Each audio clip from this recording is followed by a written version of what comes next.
بسم اللہ الرحمن الرحیم۔ السلام علیکم زینب ٹی وی کے ناظرین، آج کے درس حدیث میں خوش آمدید۔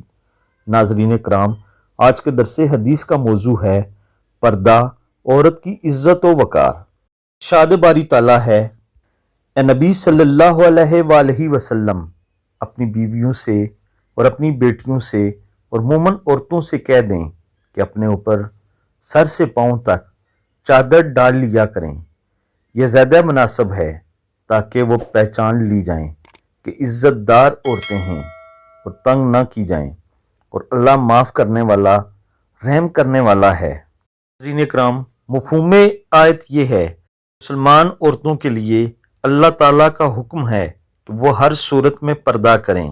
اگر بے پردگی کریں گی تو اللہ تعالیٰ کا حکم نہ ماننے کی وجہ سے اللہ تعالیٰ ناراض ہوگا اور آخرت میں سخت عذاب ہوگا۔ اس لیے میں اپنی تمام ماؤں بہنوں اور بیٹیوں سے یہ کہتا ہوں کہ وہ ہر صورت میں پردہ کیا کریں۔ اللہ تعالیٰ آپ سب پر رحم فرمائے، آمین ثم آمین۔